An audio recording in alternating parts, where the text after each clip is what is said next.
an Unspoiled Network podcast.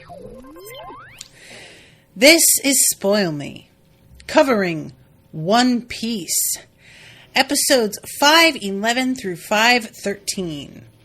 Unexpected re-landing Luffy to Marineford.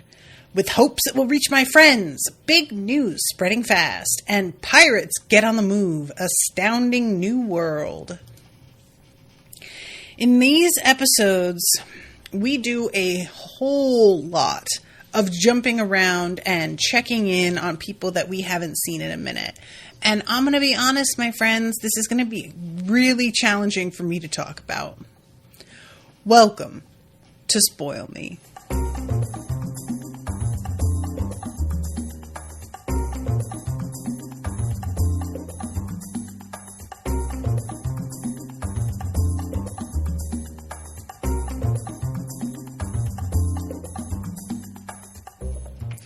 Welcome to the show, everyone. I am Natasha. Thank you very much to Michael for commissioning this episode. Look at me being prepared to actually give credit where it's due. So thank you, Michael. Appreciate you a great deal. So guys, here's the thing. This is one of those sections where we basically visit almost everybody we have ever met in the series of note. And thank you. Florian is in the chat saying, I will try and help with names and stuff. Yeah, that will be necessary because, my friends, I absolutely am not going to get some of these. And there is a big part of me that feels like I don't even need to worry about getting it that right, because I feel like a lot of these check-ins are just to be like, hey, remember this guy? Yeah, we liked them, right? And that it's actually not going to turn out to be something that's like that significant ultimately. It's just a little bit of a nod for fans to, have their, they're still out there doing their thing kind of moment. You know what I'm saying? So I'm trying not to let myself be too bothered by the fact that I can't remember everybody. And it's not just the names. It's also the fact that because this jumps around the way that it does, it's going to be kind of hard for me to talk about in some ways, because I'm just going to be like, then we go to blank, then we go to blank. And it's going to sound really abrupt, but like that's actually the way that the episode is. It's just smash cuts to different locations. And a lot of times there's like very little context given. It's just, a location, and sometimes I'll put the person's name, not always. Of course, I'm also watching this on Hulu, and I know that like on Funimation and stuff, it's a little different the way that they will translate when characters are on the screen, whereas on Hulu, they don't give me those translations. That doesn't tend to be an issue for the most part, because that's somewhat rare, but it is sort of frustrating that Hulu doesn't do that. But, I just want to preface this by apologizing, because I know it's going to sound kind of like all over the place, and there's not a lot I can do about that if I'm talking about this correctly and just telling you what's going on. Also, because of the fact that we jump around to so many people, what happens is very little forward movement on the plots with our other Straw Hat friends. Like,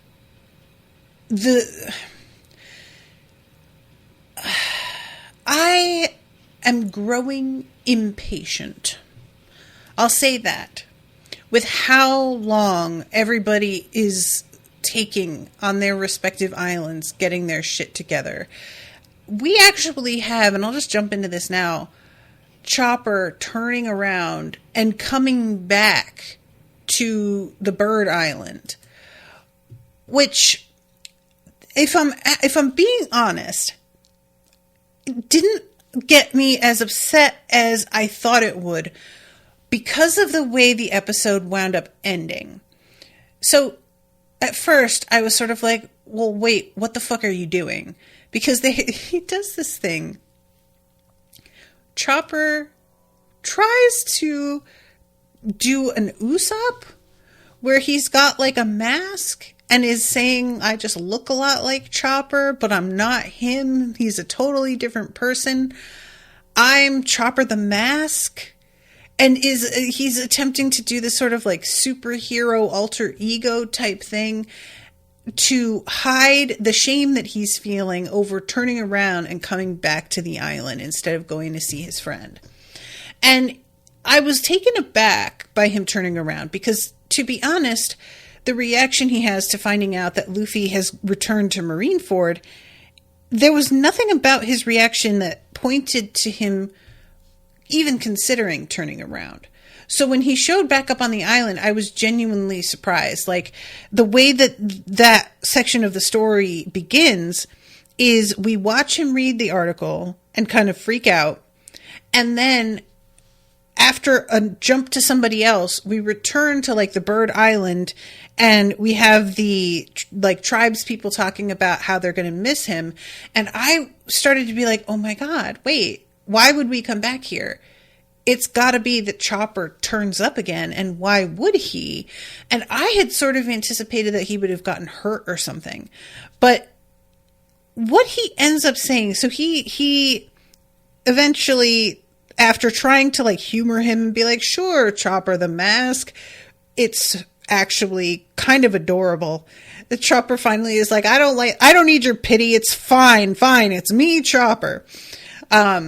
But he says like, I want to learn more from you guys about your medicine and everything.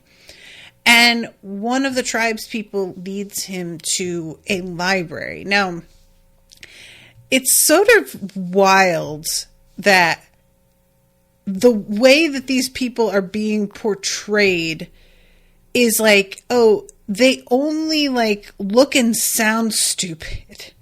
But actually, they've got like a whole town with you know, stone-built homes and a library and language and everything. And I really felt like the fact that it's, oh, these people only look and sound stupid is already like just so deeply problematic because of the way they're being depicted to begin with. Just saying that, but also then trying to sort of walk it back and be like, no, despite what you thought, they actually have technology, like look at their weapons and stuff. And it just felt like we were trying to do a don't judge a book by its cover thing, but in one of the most lazy ways I've ever seen, where it just felt like this is just retcon. I wasn't buying it. You know what I mean? I'm not. I'm so sorry. I want to buy it because I want Chopper to be able to advance, and they have this whole library and everything. Resources are obviously there.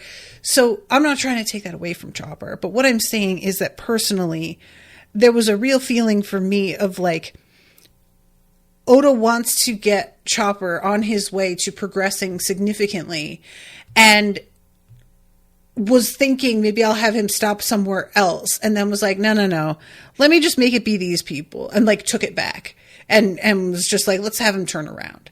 And I am being ungenerous. I don't really believe that's like exactly how it went down, but it just sort of feels like how it went down. And so there's a real sense for me of like, so wait, Chopper was there for however long he was, and he didn't see this library. He didn't get to find out about the fact that they have written, like, all of this is just a big surprise.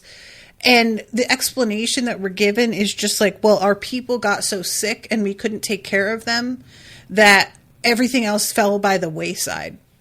Okay, I guess. Whatever.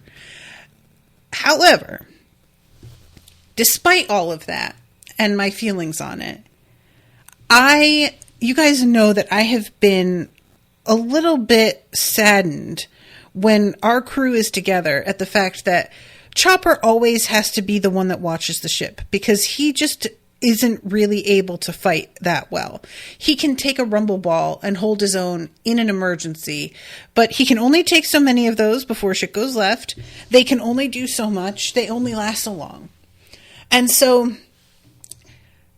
the fact that he's like, you know what, I'm going to stay here until I actually reach a point where I can be of help to Luffy. I'm not going to lie. I was actually like a little bit, maybe that's something. Now, the question is, how is that going to manifest? Because clearly he's in a library. He's not in a training ground with like, you know, a dojo and people. That's not to say that these tribesfolk wouldn't teach him how to fight, but we're being set up for not him learning how to physically fight better, but for him to acquire knowledge via this library somehow.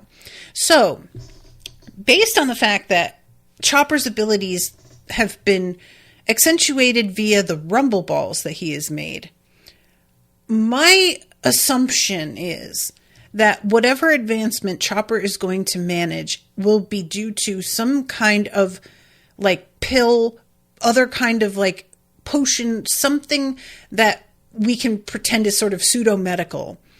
And he will have either found a way to make things last longer or not have as many side effects, be able to take more of them without having the kind of, you know, beast form that he winds up with.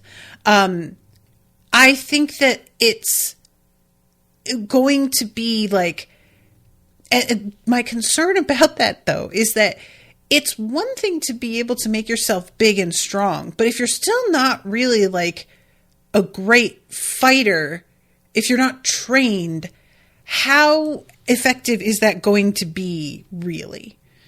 And I guess it depends on the opponent and the situation, because like it seems as if in the cartoon sort of logic of this world, that what happens when he takes the rumble balls is that he also becomes a better fighter.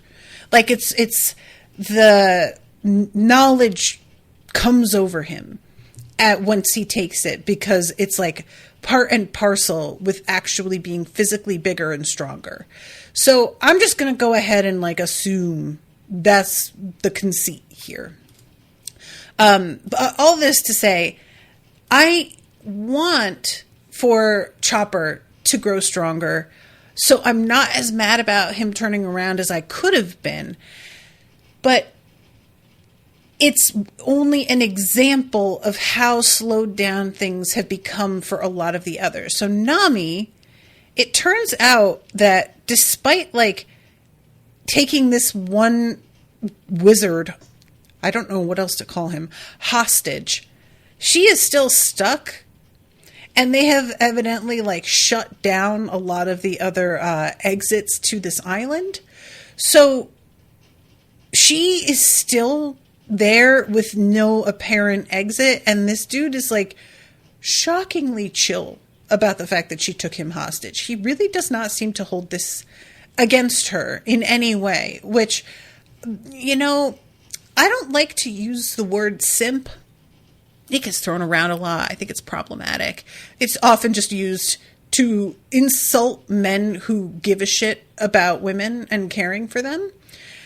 However, the way that this dude just will let Nami do whatever and not, like, he will express the mildest disapproval or disappointment. Otherwise, he is straight up always just going to take it. I feel like simp applies to this guy. I feel like this is just going to be one of the few instances where I'm like, yeah, that's the word to use, though. And Nami has the weirdest reaction, you guys, because she reads the newspaper about how Luffy is going back to, I keep wanting to say Impel Down, Marineford. And she says, what about my feelings, though, huh? So selfish. And I know that the joke is supposed to be the fact that she's actually really selfish here and demanding, like, you know, what about my feelings? There's like no reason for him to consider that. But I didn't really understand what she even meant about her feelings. I feel like maybe it's supposed to be just the fact that she is going to be worried about him going back. And that's the thing that she's sort of like, well, did it ever occur to him how much it would worry me that he has returned to the scene of this war? But it was just a weird moment where I was like, her feelings. Wait, what do you mean? I also just want to address that everybody is calling the war of the best.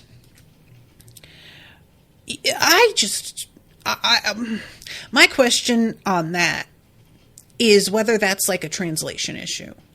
The war of the best feels so like weak.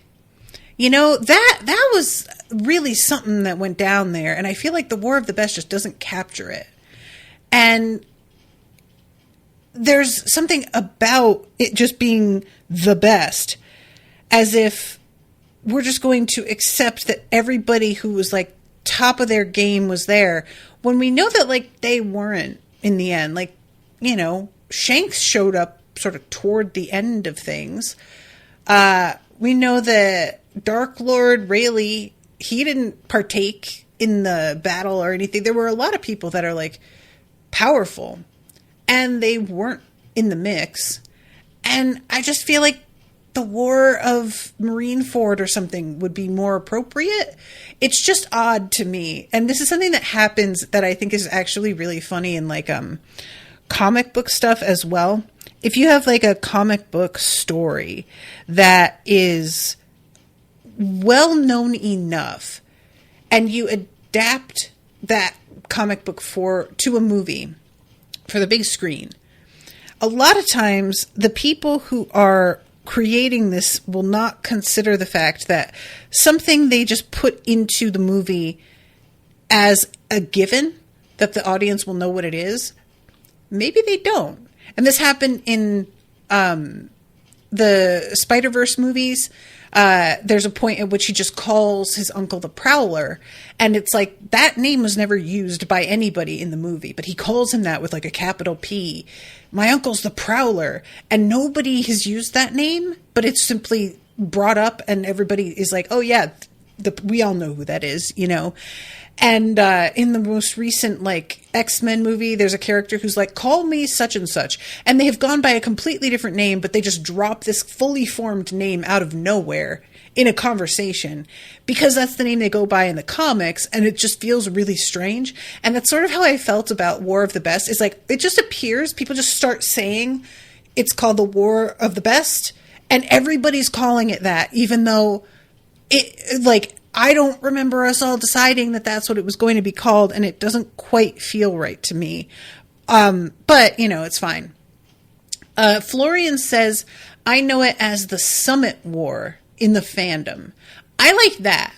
I prefer that. Summit War feels like more about, it feels more like what actually happened. Like there's a big meeting. War of the Best almost makes it sound like a competition, like a battle that was organized somehow. Like that would be the name of a WWE storyline, But Summit War, it's like there's something a little bit more chaotic sounding about that. And I prefer that. However, in the dub, they do say War of the Best repeatedly. So I'll probably read that in the subtitles, but I think I'd like to go ahead with Summit War from here on. So, all right, let's talk about Luffy landing at Marineford, because I'm still not entirely sure what it is that's going on here. I think that it's supposed to be Luffy, because, the whole title of this episode is like, or the next episode, I guess, is like, so that in the hopes it will reach my friends. So my assumption had been that basically he's doing this to just let everybody know that he's okay and where to meet up, that this is, we have a change in plan. And I think that there's, him paying his respects and whatnot is just meant to be sort of a ploy. But I don't really... So the paying of the respects too, there's somebody else later who really like gets a little bit more detailed on the number of rings that he gives the bell and everything, and we'll get there. But we start off with all of these reporters standing around and taking pictures. And it's sort of... It's kind of funny because, like, simultaneously, Luffy is relying on these newspapers to share the word with his friends.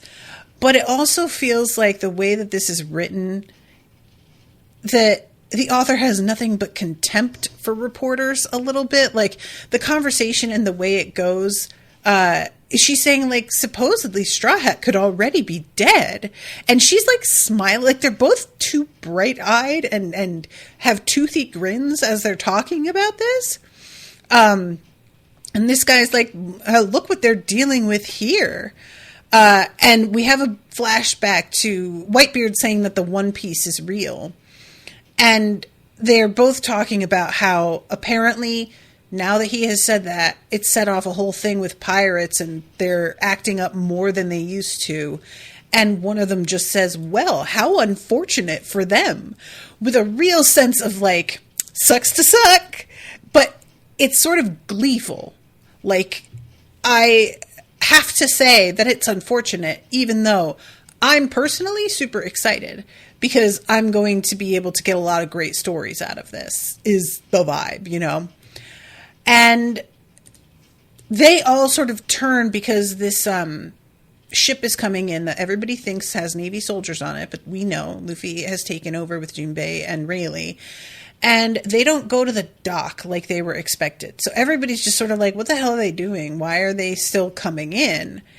And then it fires on the crowd, which was just, I was like, why? What are we doing? Somebody says a blank shot. So I'm assuming it's supposed to be just the explosion without an actual cannon in there. But it was like they're trying to get everybody's attention. And Luffy is standing on the deck, and of course all the reporters just begin to go absolutely wild. They think that he is here for revenge. The Marines are like, all right, we're going to sink the ship. Don't let him get anywhere near us, understandably. And we have all of this, like, Jinbei using his wild fishman powers to keep these... the cannon fire from actually hitting the ship. And then Rayleigh, he just picks up what looks to be some little, they're like mini cannonballs. I want to call them ball bearings, to be honest. They look like bullets, but they're bigger than that. And he throws them and they just like explode in midair. I think to just sort of create cover for them because he's not really trying to hurt anybody, it doesn't seem like.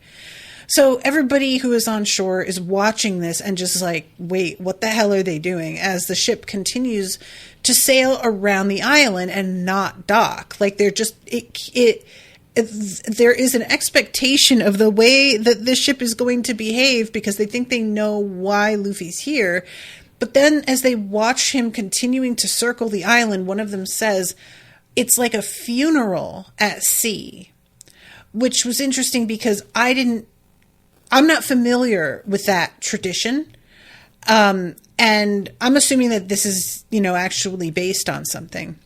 But I was glad that the dialogue had them specifically say that. And they say a couple other things later as well. And I was like, okay, because I would never have the context for that. So some guy is saying, this is a taunt. They think that they can just bury us alive without all of our other people here. So fire at will. And the ship begins to come into like the main bay area where the whole war took place. And it's coming in very hot. And all of a sudden, we see an arm stretch out and Luffy he pulls Rayleigh and Jinbei out of the wreckage with him onto the dock. And my question immediately was like, but what about all the Marines that they had tied up on the deck of the ship. Like, you know, we saw like there was like 20 of them. And they were just tied up. Like, it just very much felt like we're just going to let them all sink to their deaths. And as long as my guys are safe and they got out, who cares? But that was very much on my mind. I'm not going to lie. So Luffy runs to this bell. And everybody, like, you know, gets taken down by one person or another and gets swept out of the way. He gets to this bell and he begins to ring. And we find out later, I didn't count while it was happening, I'll be honest, that it was 18 times, I think, that he rang it. So it's a pretty long scene as it's ringing. We get the camera pans around the island to all of the people and their reactions to this. And nobody's really trying to stop him. This is anime logic, right? Once somebody begins to do a thing that's like shocking, absolutely nobody moves a muscle until they're done with that thing, because we have to let it all sink in first and really underline the drama of the moment. So eventually when he stops, everybody who has sort of stood around watching this thing, it's almost like they're beginning to lose their fear of him because he's not behaving like he wants revenge. He's not attacking anybody unless they're trying to stop him from getting to his bell. So maybe it's fine. And he hops off the little dais where the bell is kept. And this is when he holds his hat in front of him and lowers his eyes and stands with this like attitude of respect. And he also has flowers. I forgot about the flowers thing that he pulls out of his pockets and like drops into the sort of ravine there. And this is when you have like the woman's reporter saying this is going to make for a great photo. And she takes the picture of him with the Marines in the background with their swords raised and all of the like smoke around him and everything. It's very funny to me how the Marines are just literally standing there with their weapons raised doing fucking nothing. They are so useless. What are you even here for, guys? So as they're taking this photo, there's this huge whale that like comes flying up out of the water. And it's just, I am assuming that this is, and I can't remember if this is specifically mentioned or not, but I'm assuming that this was Jinbei doing something to create a distraction so that he is able to run over everybody's heads and just get away in the midst of all of this. And they're continuing to watch and wondering, like, what the hell is going on here? Like, what was the point of that? But the story is going to be huge, whether or not they know the reason for what he did. It's just, it's being framed as he's doing something daring to pay tribute to the people who lost their lives. It seems like what Rayleigh's idea is we want to keep your friends from going to Sabaody because they could be in danger still. So we will do something big and splashy to let them know to come to Marineford instead. Except, wouldn't Marineford be worse? So I feel like I must be misunderstanding the point, or that there must be some sort of message embedded in the, like maybe, well, there's something written on his arm. I forgot about that the princess from Alabasta notices. And maybe the 18 rings like ties in with that somehow. I don't remember what the writing is on his arm, but we'll get there eventually and we'll take a look at that. But yeah, this is when we have the beginnings of the scenes where we go all over the world and we see how everybody is reacting to the news that he has not only escaped, but then he comes and plays in their faces at the fucking site of the battle and then just is able to fucking take off again. And there's the meeting with this dude with the green hair, and he's got that weird white and blue striped like suit outfit. I don't remember this character's face or design. So it felt like I was thrown into this conversation that he's having with these other, I don't know if they're warlords or if they're I think they must be Marines. A lot of them are wearing like the uniforms, but maybe admirals or vice admirals or something. But I felt like I was supposed to know who this is, and he is not ringing a bell for me at all. So, it may just be that it slid right off of my smooth brain, because you guys know there's a lot of characters to keep track of in this series, and they're not all going to make an impression. And he doesn't have that memorable a character design, to be perfectly honest. No offense, dude, but you've got a lot of competition for memorable character design in this show. So, he's talking to all of them about like that this is a humiliation. He rung the bell not twice as is customary, but a whopping 16 times. My bad. I thought he said 18, but 16. There's no doubt in my mind that this is a challenge to us. And then we see the faces of these like older men who they definitely do ring bells. There's the one that he's almost got like a Hasidic Jew sort of look to him, where he has like the really pronounced curled hair and heavy beard, and a scar on his temple. And he is saying like, I suppose I shouldn't be surprised. There's another guy with real long droopy mustache and hair. I'm curious as to how he and Rayleigh know each other. I highly doubt Rayleigh intended to rejoin the fray. Then there's a guy who's got a sort of like Wilford Brimley handlebar mustache and liver spots and a bald head. A pity Jinbei decided to turn against us. His allegiance to the world government as a warlord acted as a symbol of intertribal peace. It's disappointing to lose him. Which, I didn't consider that aspect of it, but that makes a lot of sense, that it would be sort of like, it's a sign of our diversity. But that makes a lot of sense. And then there's this dude who's got the round glasses. He's got a very severe square jawline and I think an entirely bald head.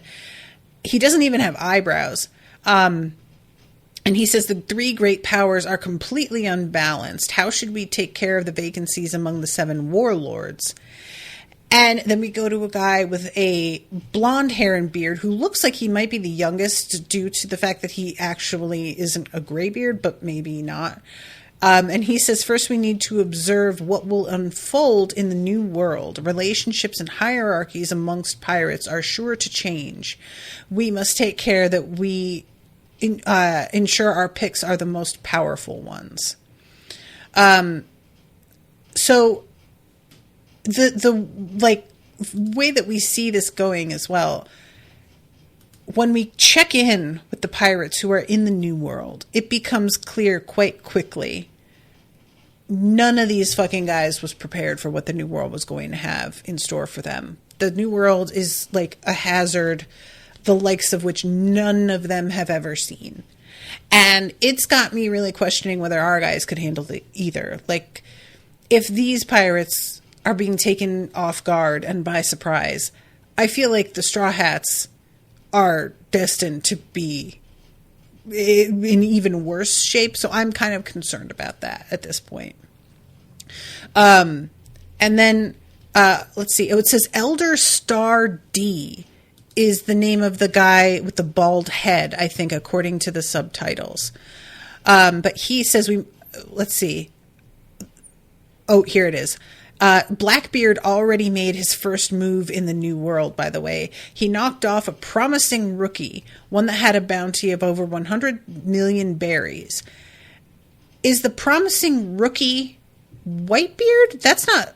He's not a rookie, right? That's not who he's talking about. Is there somebody, am I forgetting something? But he says, and thanks to his time with Whitebeard, he knows all about the old man's territory. He certainly has a lead over any other pirate who's aiming to become one of the 4 emperors. No one else in history has ever eaten 2 devil fruits, yet he seems to have absorbed Whitebeard's. The only ones with the power to stop him are the other emperors. So have we heard about these 3 emperors before? if he's becoming one of the 4 emperors, is it supposed to be that, and you may not be able to tell me this, is it basically like if you get enough power, you just get to be an emperor? Or is there a standard number of seats available? And if one's empty, somebody can fight to take that seat? Like, it sounds like they're saying there are only 3 now, and somebody's trying to be the 4th one. And I can't tell if it's like, that he's trying to fill a vacancy, or if he just wants to reach the level they have and become a 4th one. Do you know what I'm saying? Like the difference in what I'm trying to get at here? Florian says, yeah, Shanks, Kaido, Big Mom, and Whitebeard were the 4 before. Oh, I feel like you guys have told me this a number of times. I'm so sorry. It's really hard to keep track of this, like, hierarchy for me. I don't know why. I think it's because the names don't feel like they have a lot to do with each other. You know what I mean? So there's just a sort of like association in my mind usually with like the names of hierarchies, and that's not my brain is not computing what the hierarchies here. Florian says, and they are just like the pirates with the most powers is what we know of. Okay. So it's not like there's an established, like, system that he's trying to become part of. It's just whoever reaches the top, they're one of them. So it's sort of like the monarchs within Cradle. How you can reach monarch level, but like, and anybody, like, there can be any number of monarchs, but as we know, that's not like exactly, strictly speaking, correct. But yeah, okay, that's interesting. The fact, it's just so interesting to me that Teach wants to do what he is setting out to do. He just doesn't feel like, I guess I just don't really understand what his ultimate goal is, because the others, like Shanks, he has reached a point of such power, but he isn't ambitious, really. That's not to say ambition can have so many meanings, so I feel like that's not necessarily true. But it's more like Shanks is doing what he does because he wants to be able to help people, and I feel like that's his motivating factor. But what exactly is motivating Teach beyond just liking to like bully people and push them around? Is that it? There's nothing more to it? And his friends are like willing to prop him up permanently? Or are they just there until he fucks up and they can sort of take his spot? I want to know if they can absorb his powers that he absorbed from Whitebeard. Is that something that can cycle through like that on multiple times? I don't know. But anyway. So interstitial here. And then we jump to, where are we? What is it? Red Elite. I'm trying to read the subtitles here because it gets covered up. Oh, Red Line, the Holy Land of Marie Joie. And we've got these guys talking about Garp and the fact that he's still an officer. We need him to stay on board to train our young soldiers. And I was just like, really? I didn't expect them to be welcoming to Garp. If anything, I was thinking Garp might get put in seclusion or something, that they would, like, for the sake of keeping everything looking like it's tip-top to outsiders, to lay people, they would have him on premises as if everything were fine, but that he would be locked up and kept from actually, like, interfering with things because they had gotten to a point where they didn't trust him. But it seems not. And we find out that Akaido Sengoku is resigning his position. This is just kind of a shock to me. And I'm not entirely sure how to take it. It feels like what happened was that the way the war went, and seeing the honor of the opposing side and the unexpected, like,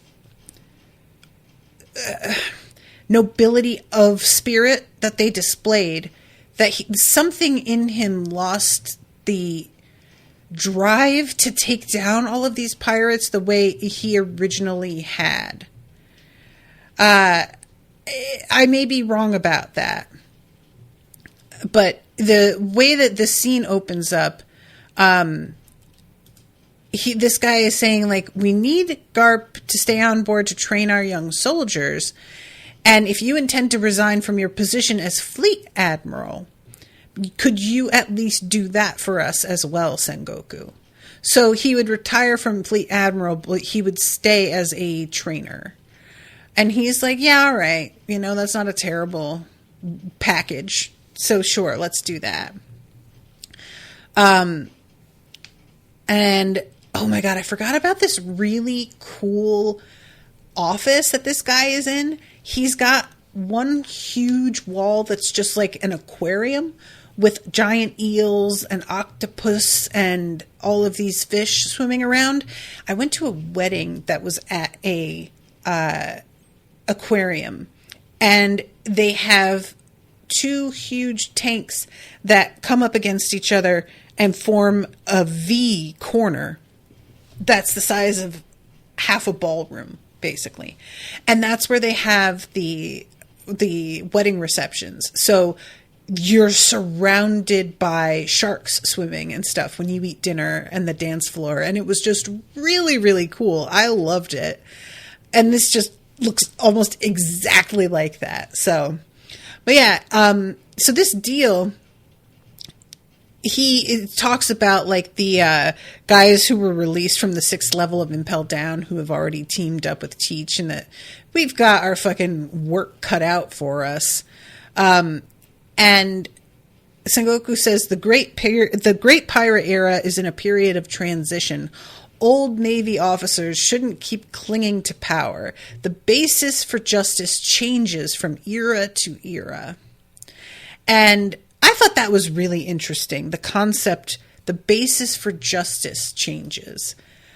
That's something that I'm going to sort of ponder. I like that because I think that adaptability is really key to like humanity. And Sengoku being this forward thinking comes as a real surprise. I just kind of expected him to be a guy who like stuck to his orders and to the order that he was raised with and that was beaten into him until his dying breath and just clung to it forever. And the fact that he has clearly undergone some major changes in the way he thinks about all of this is really interesting. You know, I said that maybe he felt he didn't have the heart to go up against pirates anymore the way that he did. But also, if he is training like new Marines to go up against pirates, maybe that's not entirely true. Or maybe it is just the fact that he's like, you know, it's a young man's game out there, and I don't really fit in this world anymore. Maybe it's just as simple as that. And he says, I'd like to recommend Aokiji to take my place as the next fleet admiral. He'd do a fine job. And we cut to Aokiji, who was just out here sneezing. And I was like, is it supposed to be that he's getting like a cold or what's happening here? But Aokiji is somebody who like, he follows the rules, asterisk.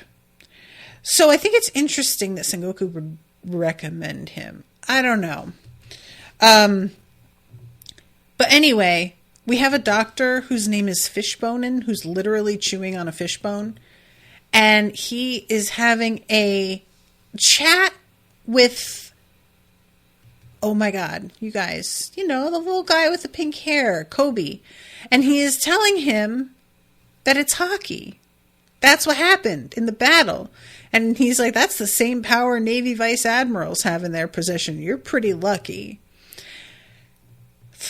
Helmeppo is not happy about this. He is extremely irritated at the fact that Kobe apparently is like outstripping him in every sense, because Helmeppo the two of them have been side by side. And Helmeppo at one point is just like, any chance that I could suddenly develop these powers too? And everybody's like, yeah, that's unlikely. I feel bad for Koby, though, because all of the people out there are in his head still. He hasn't learned to control this, so it's not pleasant for him, and he can't just turn it off. Which, this is like one of my personal superpowers that I think sounds like the least fun.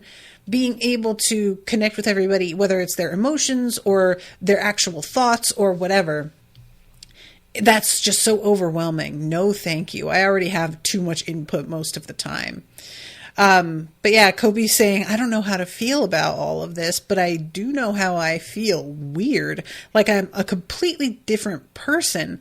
But if this thing that happened to me really is hockey, I might be able to use it to get stronger, much stronger than I am right now. Maybe even as strong as him for real this time, which I'm assuming is Luffy. So I'm interested to see how that develops for Koby, definitely. Then we have the meeting with Aokiji and Smoker. And Smoker is asking for a transfer. I'm going to be honest, you guys. I am like 20 minutes away, not even, from the end of my time. And I've barely gotten through like the first episode's conversations because... which is okay. Like the second episode is really just a lot of jumps from one person to another and seeing the way they react to the news, which I don't think I need to go through one by one. But because so much of this information is about people that I feel not too familiar with and power structures that I'm not confident on my knowledge of, I don't want to skip any of this or cover it quickly because I need to ask for confirmation on some things or just, you know what I mean? But yeah, so Aokiji says, I'll ask Sengoku about your transfer when I get the chance. Are you actually serious about this? People aren't exactly clamoring to join the G5. I'm sure you've heard the stories. It's not pretty. So transferring to the 5th branch on the Grand Line, the New World, you realize how wild things get over there. And Smoker says, for me, it's better to be closer to my target. And I was like, is that Luffy? Because I have been assuming this whole time that Smoker is really after Luffy. And I'm not sure if that's true because he's if he is... I know that Luffy does want to go to the New World. Like that had been his goal, but it feels strange because Luffy's not there right now. So he's jumping the gun a little bit, assuming that Luffy's coming back to Marineford will just be a stop on his way to the New World. If that's what he's after here, I'm not sure I'm correct about that. So yeah, this is when we get to a scene in the New World. We're with Captain Kidd, and he is reading the news. I love the fact that the newspaper even reaches the New World. And he's talking to his guys, and he's just like, what's up with the bell? And let's see, Killer, the guy with the fucking weird mask, says it's a sacred bell from the Ox Lloyd, a Navy warship that was very impressive back in the day. At year's end, they ring the bell 8 times to signify the passing year, then 8 more times as a sort of good omen for the coming year. So that's the meaning of 16 rings. Some crusty old Navy custom, nothing special. So his theory is Straw Hat maybe did it to announce the end and beginning of a new pirate era. I like that. I think that's kind of a cool concept. And if he's the one ringing it in, he's basically being like, well, this is my fucking era. And they all agree that they need to show him who's actually in charge because he's clearly gotten a little too big for his britches. And as they're discussing this, the guys are looking over their shoulders and seeing these creatures there's shadows like appearing in the woods behind him. So Captain Kidd is like, I'm going to teach this pain in the ass the hard way, that he can't do whatever he wants. And as he's saying this, these things begin to stand up, and he walks out into the rain, and he says, from how they talk the place up, I thought it'd be more fun. And there's all of these dudes tied up outside. Captain Kidd doesn't acknowledge the shadows. His men do. They're looking at them. So it wasn't totally clear to me if he like saw them and his men didn't want to bring it up to him, or if he knows they're there and he's just ignoring them because he doesn't find them to be that much of a threat. But the guys who are tied up are begging him to let them go back to the Grand Line, because as far as they are concerned, this place is hell on earth, and they didn't know how good they had it back when. And they came here really thinking that he was going to be, that they were going to be able to sort of live it up. And they're being put in their place repeatedly and are not prepared. So, then we go to the guy who's like the mafia boss, Capone. And he's eating dinner, and they're just reporting to him about the newspaper information, when all of a sudden the ship starts shaking, and they go outside, and the ship is lifting into the sky. And when they look up, there's this huge sort of rock formation over their ship that seems to be pulling them up. The formation, it's like got a bunch of upside down bowls or something that could almost look like giant barnacles or suction cups, but they're hard. They don't look like soft like a suction cup would. And the ship, I was thinking, was going to be sucked into one of those, but it isn't. It just bounces off the underside of this formation between those like cup shapes and hits it and gets damaged. And it's a very weird moment that, we don't get any further information about what's going on there. And it just ends with the ship like crashing into place and all of them screaming. The ship stays too. It doesn't actually fall back down into the water or anything. It's like it got jammed into place. Then we go to Hawkins, who is the one that uses all the tarot cards and everything. And he is talking to some guy, Brownbeard. And I love the fact Hawkins is like, oh, yeah, I'm sorry. I thought I misheard you because that name is so stupid. Hawkins is growing quickly to be one of my favorites. I really enjoy his disdainful energy.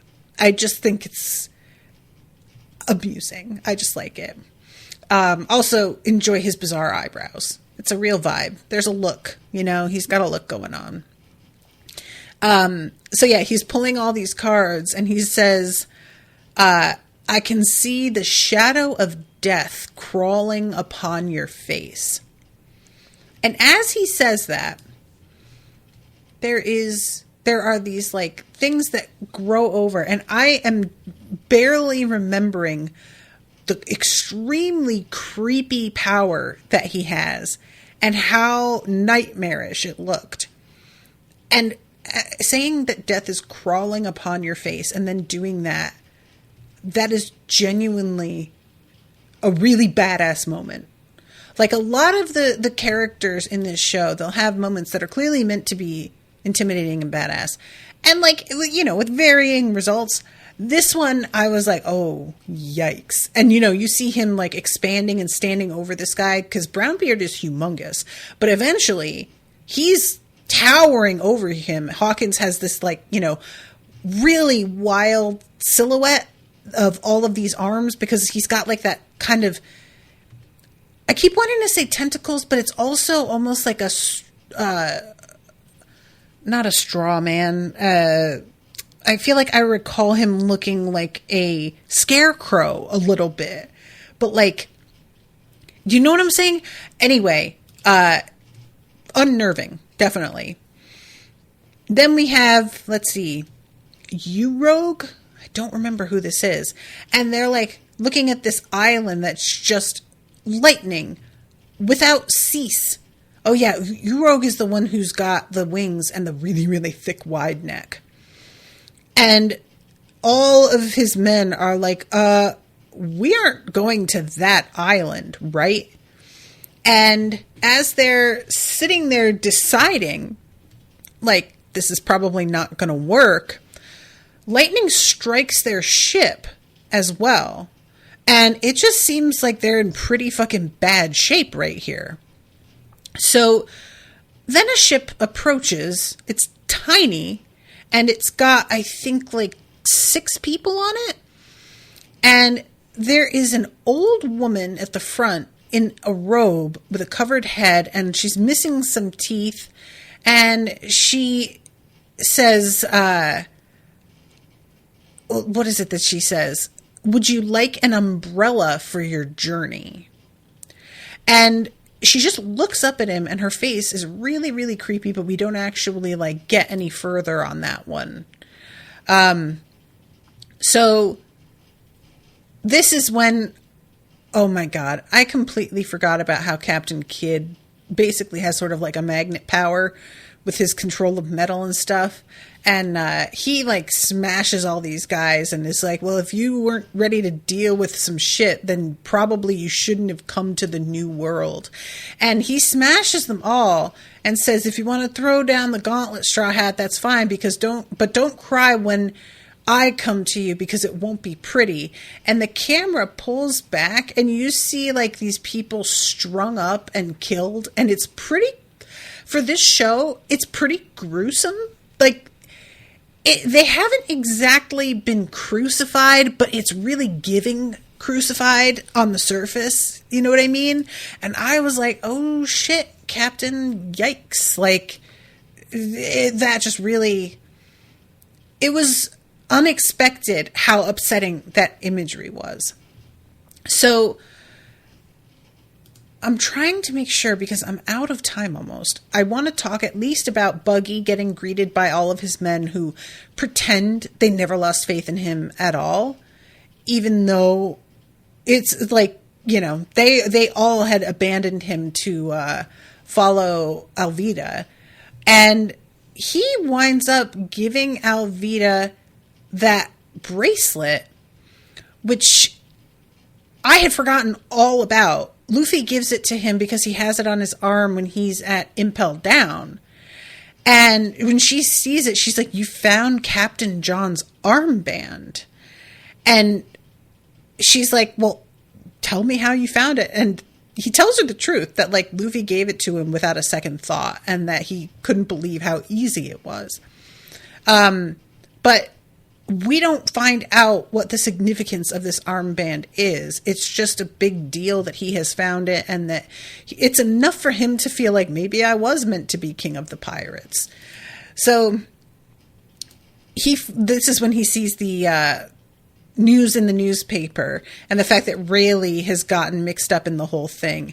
And Buggy is just like, what the fuck? How did Rayleigh even get involved in this? I can't keep up with all of these new developments. If I remember correctly, Straw Hat's dad is Dragon and his grandpa is Garp, which means Rayleigh must be Straw Hat's long lost uncle. I don't know how that works. Is Rayleigh Garp's brother? Wait, no.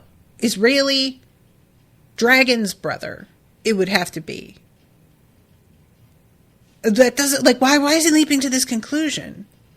Oh, Florian says that's just a joke. Buggy is being a dodo bird here. Okay. Because I was like, where is that logic coming from? I don't understand how he's reaching this conclusion. Okay, good. Because I just was like lost there. So the world government has gotten in contact with him with a carrier bat.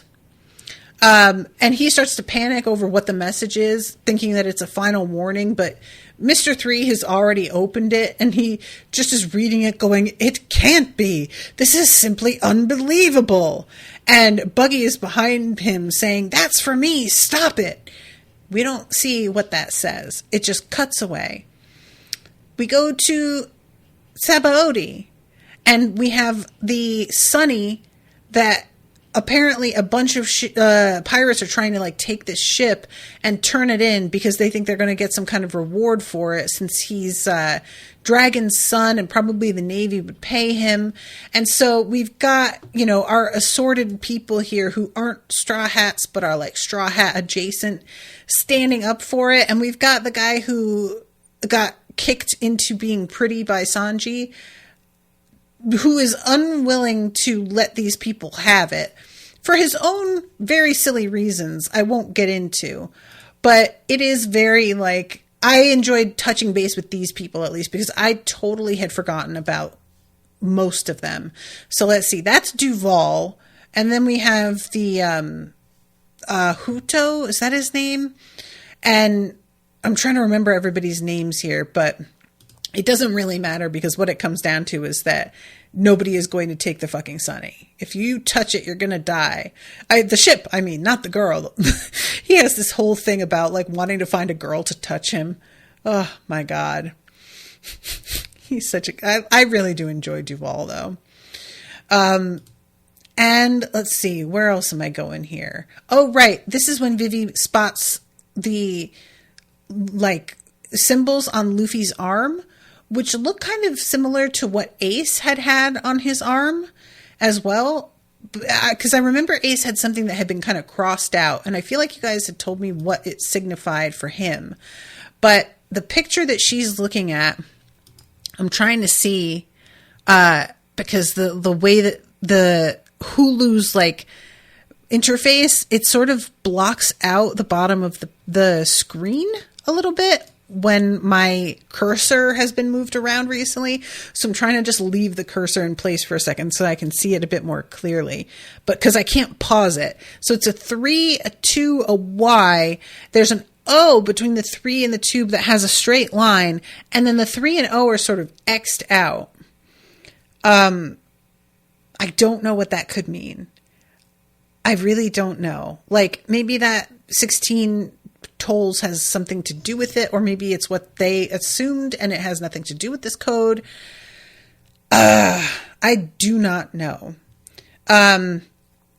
So let's see. I'm just trying to make sure that I'm not missing anything major in this section. Oh, right. Crocodile sees this and is just kind of like, what the hell is Luffy doing back there? And Mr. One is also with him and is like, I don't get the deal here. But I guess, let's head into the new world and get that started. So Crocodile invites him and they're going to team up together, I guess. The rest of this episode is basically like, we're going to touch base with the originals that were at the bar when Luffy was a kid. We're going to go and see Dadan and all of them, and her saying, rest in peace, you brat, about Ace, which I did think was genuinely very funny. We check in with Luffy, and he's being pulled on by all of the, like, girls, and I thought it was just because of him being rubbery, but then we jump over to Rayleigh and to Jinbei, and they're being pulled on as well, and I don't know what this is supposed to mean. It's just them being annoying, I guess. But yeah, and then the whole thing with Chopper is like almost all of the third episode. We have a moment of check-in with Usopp. Absolutely nothing happens. I don't know what they're doing with Usopp. It feels so pointless, you guys. I'm just saying. And then we have the reveal that Frankie is okay, but he has like burnt part of his face off in this explosion. Genuinely terrifying when he turns to the screen. And then we get to see that Brooks is on display and being looked at by everybody. And, they're treating him shitty, but they did also give him the newspaper when he asked for it. So I don't know if the guy who's got the piano key teeth is supposed to be one of the Long Arm clan, because they both have like that, pair of elbows on each arm. But anyway, I feel like that's pretty much everything. Oh, right. We have the one check-in with Zoro where Perona brings him the newspaper and reads to him where Luffy is, and he's trying to be like, wait, why would he go back there? There's got to be some kind of catch.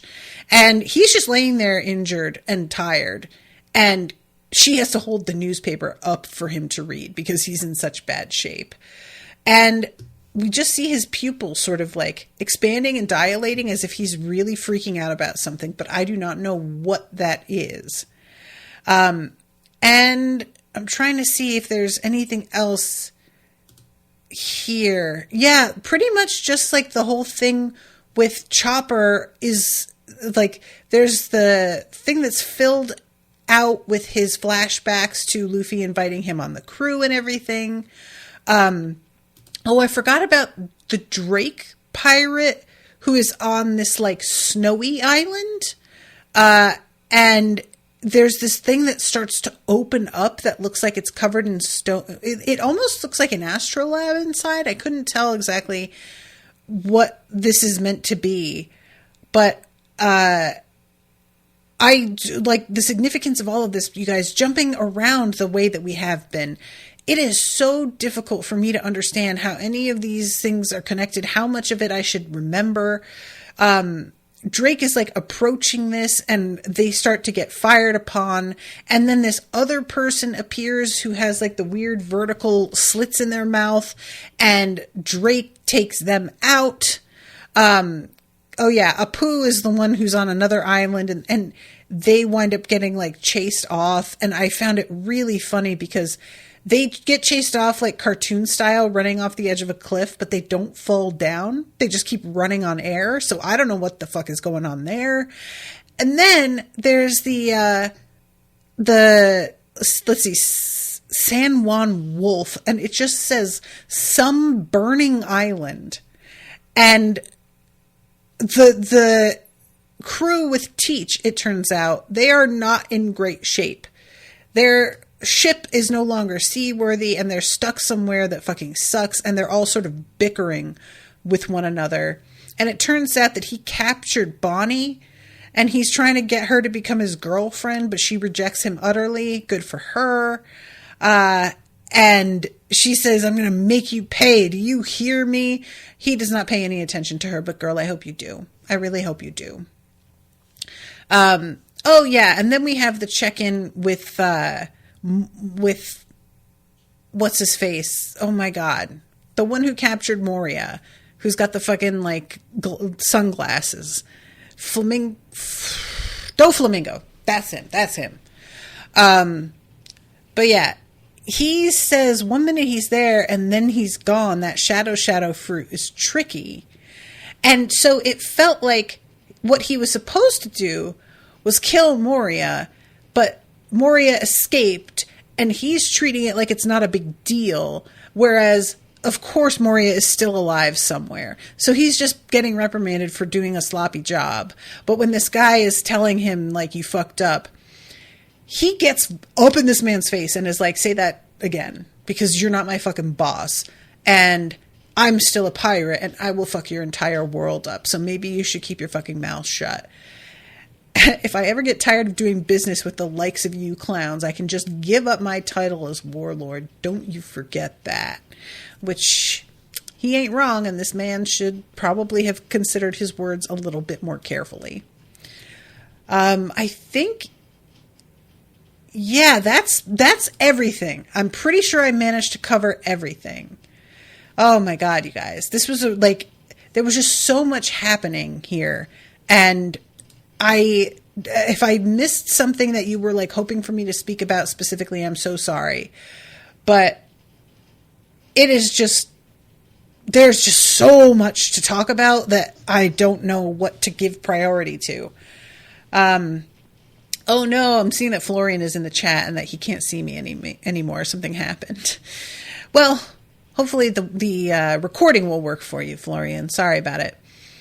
Thank you guys so much. I'm sorry about how like kind of scattered this was, but I feel like it's kind of not my fault. I did my best. And I'll see you soon with a new episode. Until then, toodaloo, motherfuckers.